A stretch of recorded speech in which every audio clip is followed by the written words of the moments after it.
The Law and You, a look at laws in St. Vincent and the Grenadines which affect our daily lives. The Law and You, presented by lawyer P.R Campbell QC and brought to you on SVG-TV as a public service.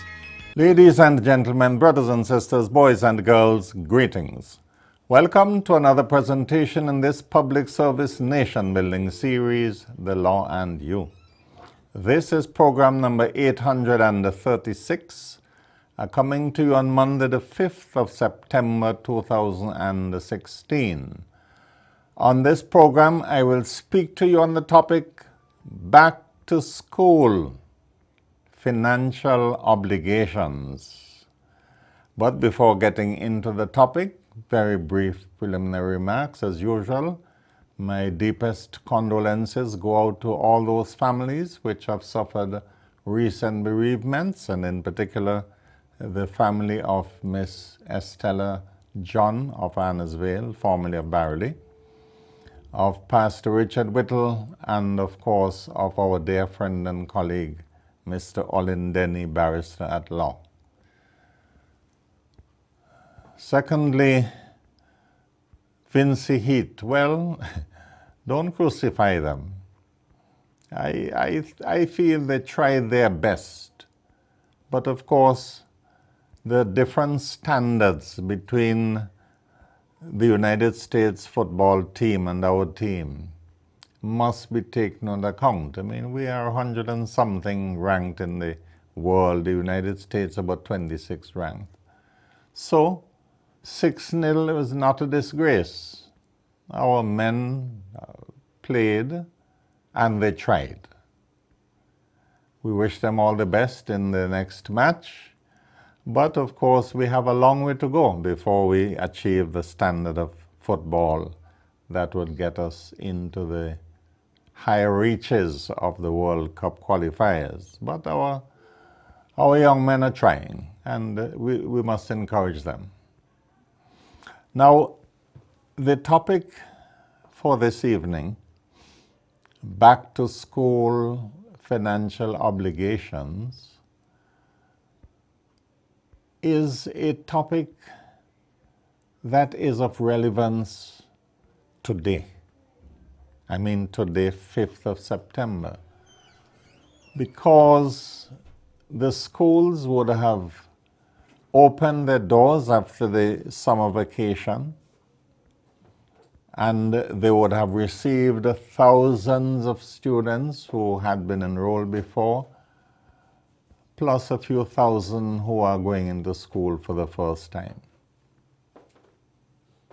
But I want to focus on the role of those whose responsibility it is to provide the necessary financing to enable these students to go to school. After all, there is one characteristic of any person in school in St. Vincent and the Grenadines, and that is somebody has to pay for their education. They may not all have to pay school fees. They may not have to buy all of their books, but they have to be equipped with uniforms, school supplies. In most cases, they have to get something for transportation, and of course, they have to be fed. So somebody has to pay a monetary price to send our children to school.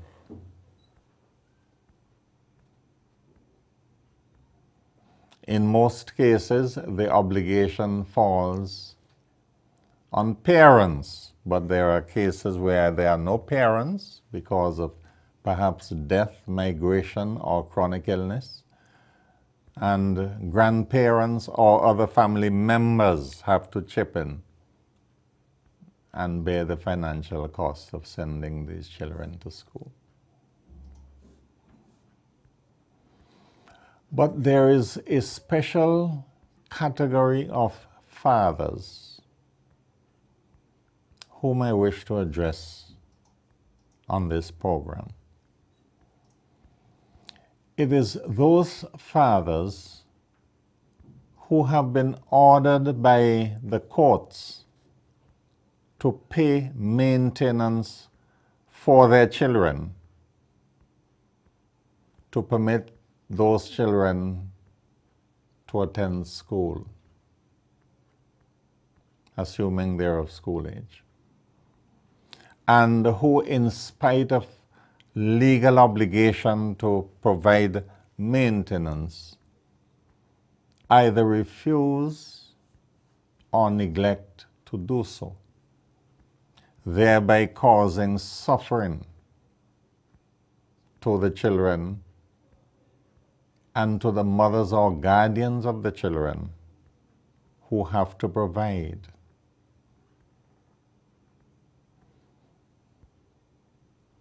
I know of cases where there is a court order or court orders, since I'm speaking with the plural, ordering fathers to pay X amount of money per month for the maintenance of their children. And in spite of the court orders, the fathers are not paying the money to maintain the children.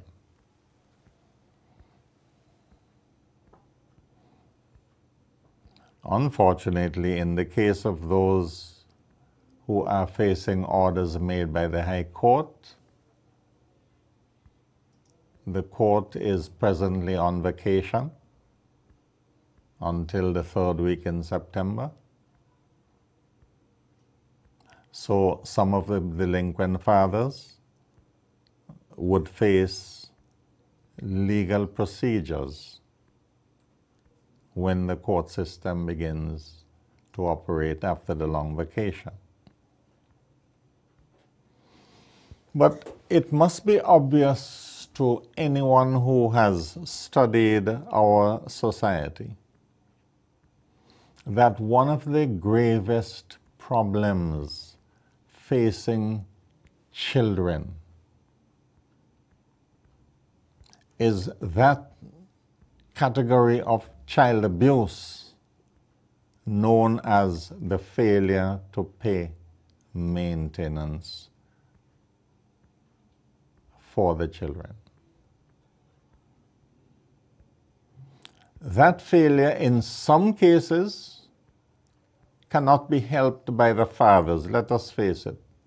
Some fathers simply are not employed, try their very best to make a living, but just can't make it through circumstances almost beyond their control. They may not be in the best of health. Therefore, they may not be in a position to hold down a job. They may not be able to find a job. They may be unskilled and cannot find even a laboring job. In cases where a father simply cannot do better, that father should still show love to the children in question or child in question, to demonstrate to the child that, look, daddy is willing, but daddy simply can't provide for you. And I have a certain amount of sympathy for cases where a father, in spite of having the best intentions, simply can't make by reason of extreme poverty. I can understand that. But what I cannot understand and will not accept is the situation where a father is employed, either gainfully or is self-employed, and can jolly well do better, but just through worthlessness, through a wicked mind, is simply refusing to do that which the law says he should do. And I must say that our laws are on the weak side when it comes to enforcing legal obligations to pay maintenance.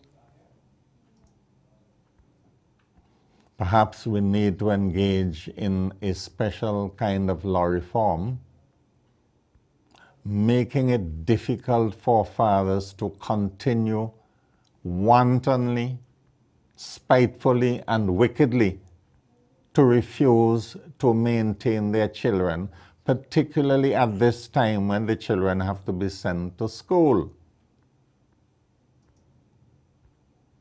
There are cases where fathers are well off. You see them on weekends by popular night spots, by bars, drinking and having a good time. And the same fellows who are standing a round of drinks with their friends will tell you on Monday morning they have no money to give to the mother or the guardian of the children, or even to go and buy books or supplies for their children, particularly when the court has ordered them to provide X amount of money to maintain their children. You've heard me speak about this in previous occasions. I've done at least 2 programs in the past, which I have called Mind Your Picnic, following the words of a popular calypso. Excuse me.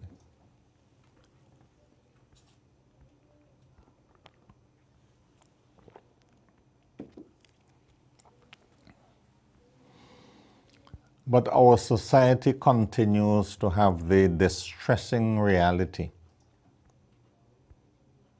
of so many single parents, in the overwhelming majority of cases, single mothers, struggling to bring up children without any meaningful assistance by those who have fathered those children.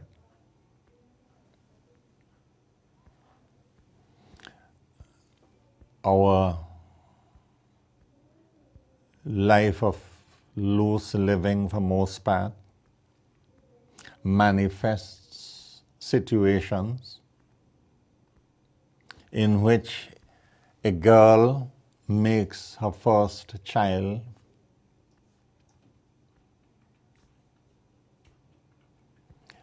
then she falls out with the father of the child, and because she has fallen out with him, the assistance he used to give to her to help mind the child is no longer forthcoming. She may then start a relationship with a second man in her life. And then that provides an excuse for the first man, the father of her child or children, to say he not minding any woman, because if he gives her money to mind the child, she will take the money and mind herself. And then in due course, she may then produce a child or children for the second man in her life. And so the story goes on and on until some women end up with several children for several men, none of whom support the children because they want to feel that if they give support to their child, the money will be used to support another man's child. It is a vicious cycle and a backward mentality for men who think and act that way.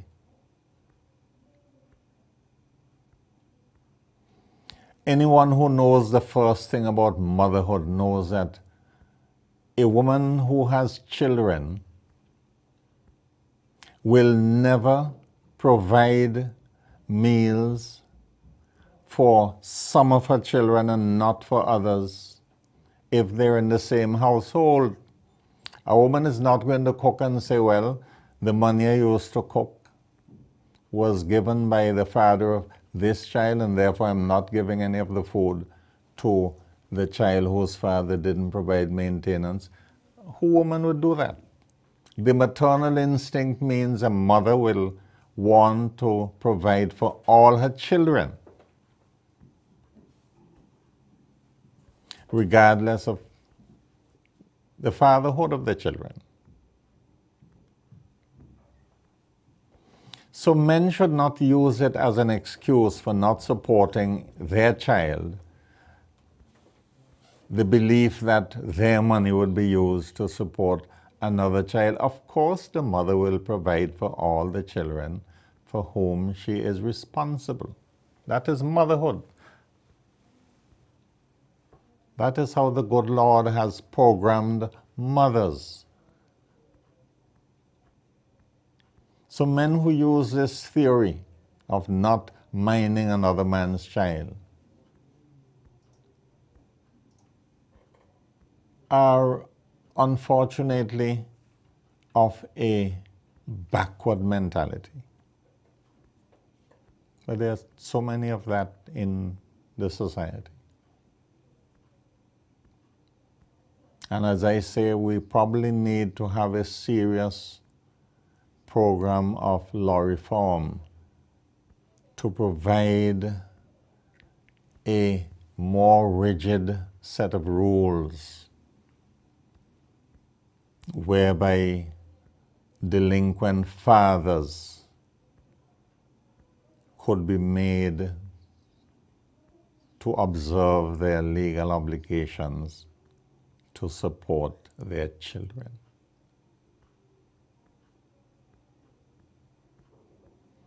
In some cases,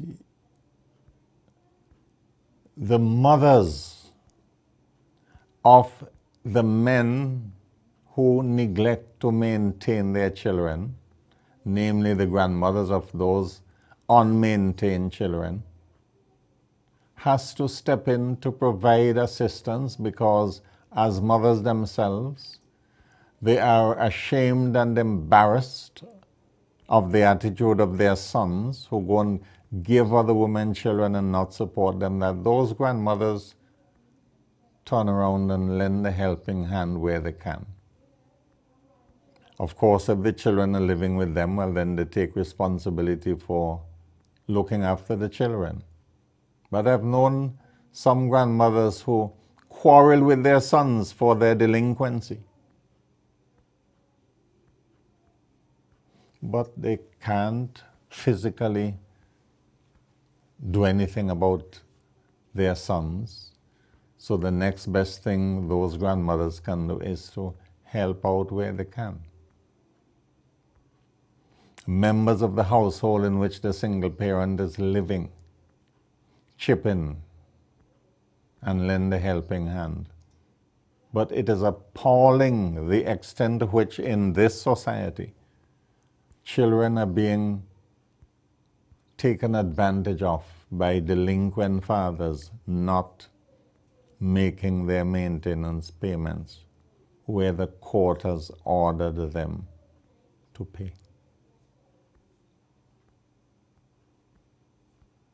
Of course, we have legal mechanisms, but the mechanisms that the law provides are weak.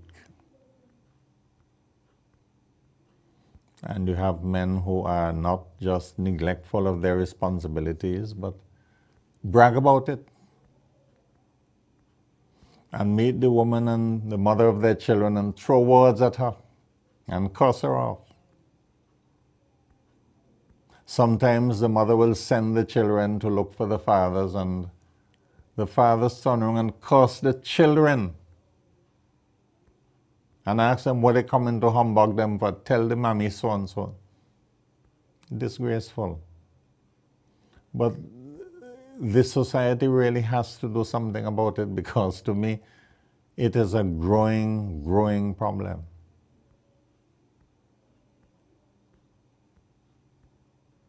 I am sure there are children who have gone out to school this morning without adequate supplies, wearing back the same clothes they wore last term, even though they may have outgrown the clothes, wearing back the same shoes which is worn out, not having their books. Mothers would have sent their children to school this morning with tears in the eyes of both children and mothers because of hardship, which could be assuaged by some consideration on the part of the fathers to pull their weight.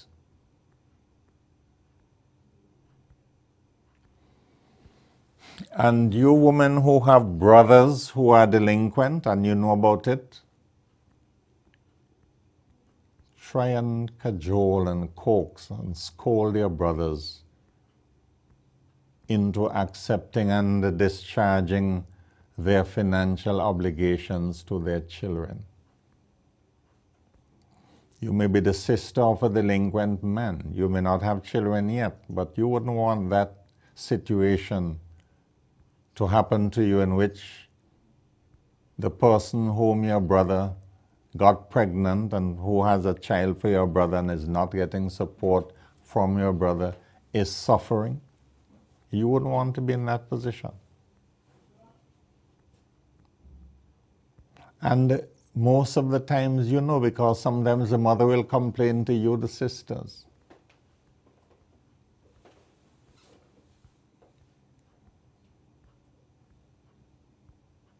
Sometimes the delinquent man's family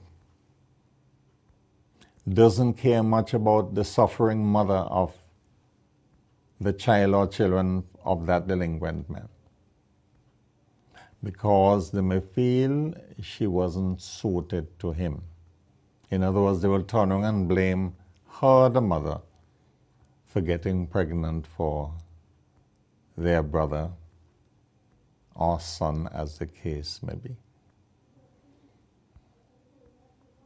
But as good Christians,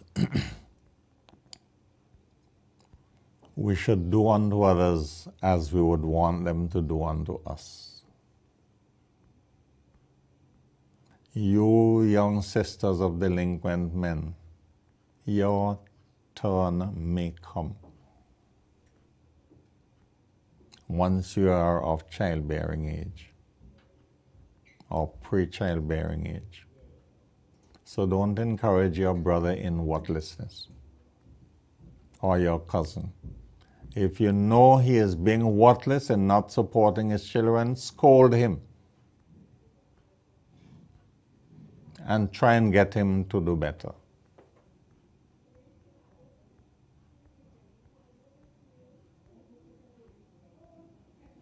When these children have to go to school in a state of deprivation, it lowers their self-esteem. It affects their ability to appreciate the school environment and to address their minds properly to their studies. When you have to send them to school without their books or without their school supplies or without having break money or without even having lunch money, it is a deprivation which is a serious form of child abuse.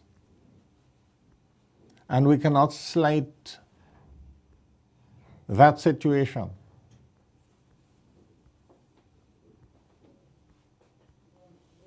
The good Lord requires us to take proper care of all children. The law has followed the teachings of the Bible to some extent by removing legal discrimination against children in terms of their parentage. So there is now in law no distinction between children born in wedlock and the children born out of wedlock. In the eyes of the law, all children are equal. But I can bet you this morning, the 5th of September 2016, all children were not equally equipped for school. Indeed, some children, to my certain knowledge, were not able to go to school this morning because their father had not provided for them, in spite of the fact that there's a court order requiring him to do so. So I'm not speaking theoretically. I'm speaking about matters of which I am totally and fully aware. And until the society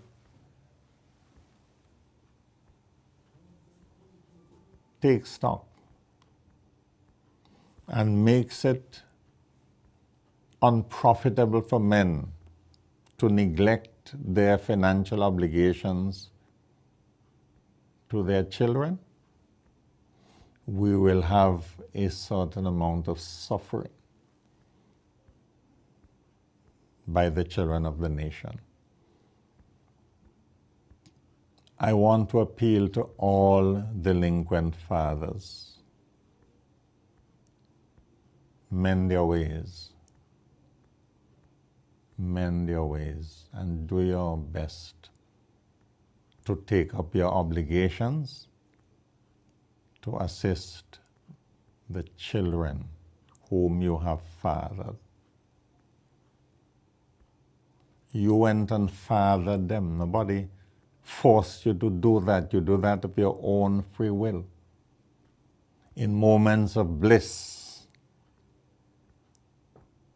it's your responsibility to look after them as best you can. Please, shoulder the responsibility. Be men for a change.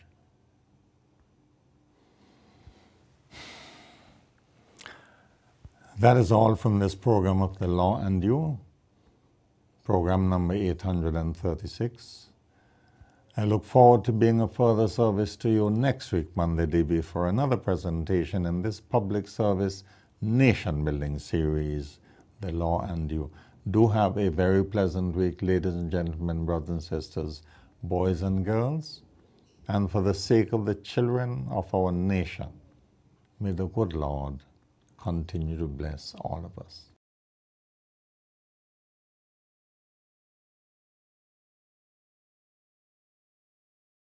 The Law and You, a look at laws in St. Vincent and the Grenadines which affect our daily lives. The Law and You, presented by lawyer panel P.R Campbell QC and brought to you on SVG-TV as a public service.